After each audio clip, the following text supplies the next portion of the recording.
bertemakan Yesus Kristus menjamin orang Kristen masuk ke surga.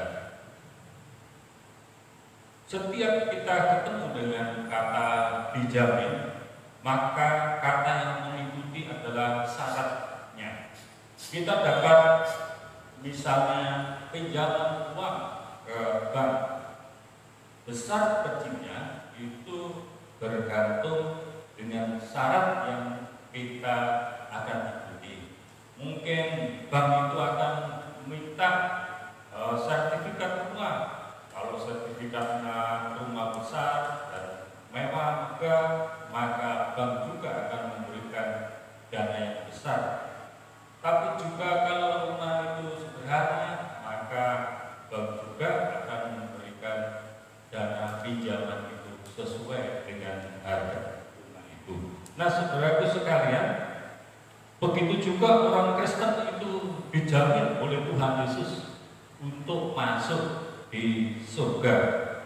Namun perlu kita mengikuti apa yang Tuhan Yesus mau terhadap kita, bukan atas dasar kemauan kita untuk mendapatkan surga itu. Kalau kita ingin masuk dalam surga dengan segala kemampuan kita, hikmat kita, harta kita, dan semua yang kita miliki, maka kita tidak akan sampai menuju ke tempat itu. Pertama, memang hal itu berhubungan dengan rohani. Yang kedua, kita juga belum pernah masuk di dalam kerajaan surga itu. Tetapi Yesus itu memberikan jaminan kita bagi kita yang percaya itu, supaya kita bisa masuk ke dalam kerajaan surga. Yang kita buat supaya kita bisa masuk dalam kerajaan surga itu? Yang pertama, kita harus percaya kepada Yesus Kristus. Kalau kita ingin masuk dalam kerajaan surga itu, kita harus percaya kepada Tuhan Yesus Kristus. Yaitu di dalam firman-Nya Yohanes 3 ayat 16, saya bacakan begini.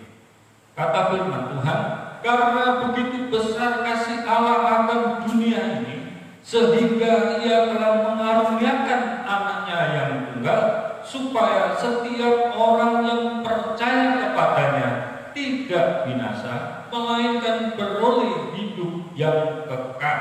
Nah, saudaraku sekalian, syarat ini harus kita ikuti kalau kita ingin masuk ke dalam kerajaan surga, yaitu kita harus percaya kepada Tuhan. Menurut firman Tuhan ini, kita percaya kepada Tuhan Yesus itu akan diselamatkan. Tetapi bagi orang yang tidak mau percaya kepada Tuhan, itu akan masuk di dalam kebinasaan yang kekal untuk selama-lamanya. Saudaraku sekalian, ini supaya kita mengerti ada satu gambaran. Pada suatu saat ada orang masuk jatuh di sumur.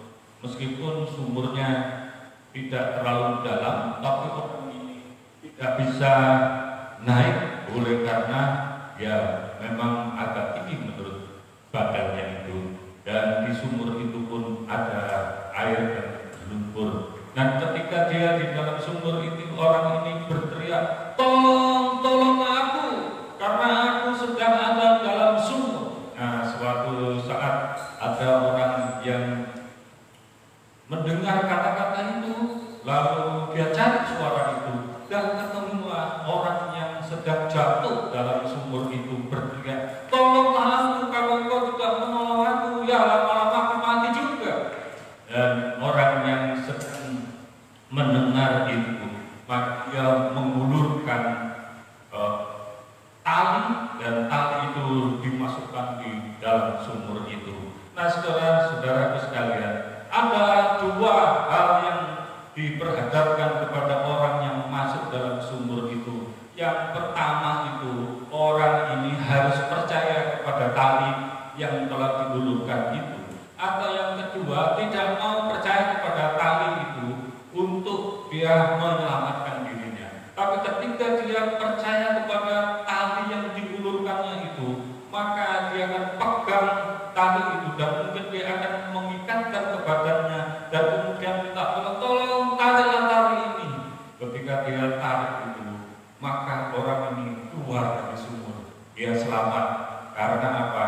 Ditolong oleh seorang dengan tali itu. Tapi andai kata dia menolak untuk meraih tali itu dan diikatkan ke tubuhnya, pastilah lama-kelamaan orang ini akan mati di dalam sumur itu. Demikian juga kalau kita mau percaya kepada Kristus, saudaraku, maka kita akan mendapat jaminan sesuai dengan firman Tuhan itu.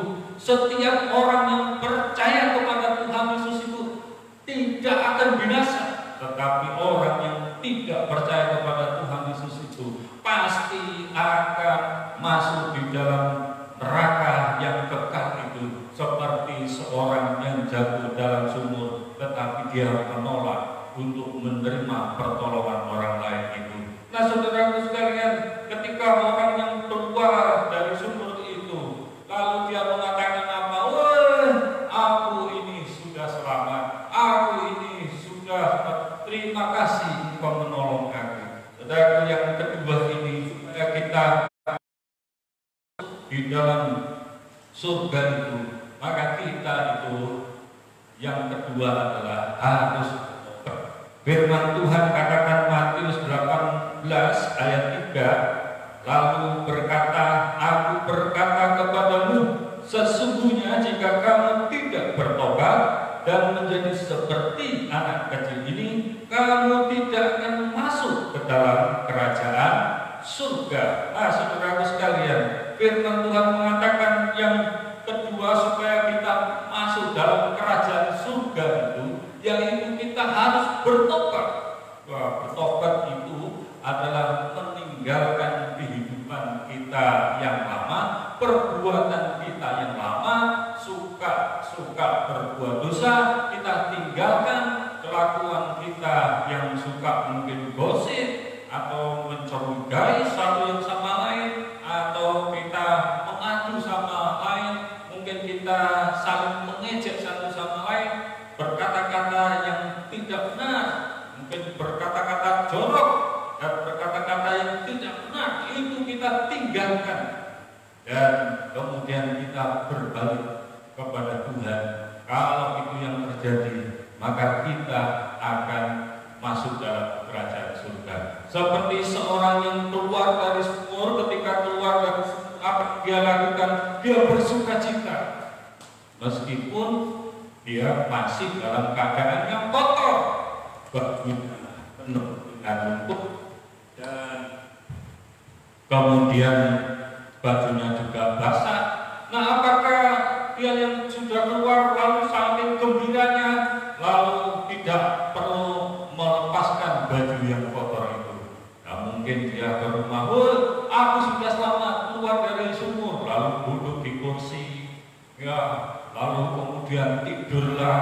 Ketika tidur, wah, kemudian dia makan, dia berbuat apa saja. Pasti orang akan mengatakan, wah, nanti dulu, memang kamu sudah selamat dari sumur, tapi ingatlah bajumu itu masih kotor, penuh dengan lumpur, dan bajumu itu basah. Kamu duduk, kamu tidur, lah semua kan jadi kotor, jadi basah semua. Maka orang yang jatuh dalam sumur itu, supaya dia menjadi bersih, yaitu bajunya ini yang kotor itu harus dibersihkan, harus ditinggalkan. Dan seperti itu keadaannya. Saudaraku, kita ini diselamatkan oleh Tuhan, tapi perbuatan kita yang lama, yang penuh dengan lumpur dosa itu, penuh dengan kegelapan itu, harus dibersihkan, harus ditanggalkan.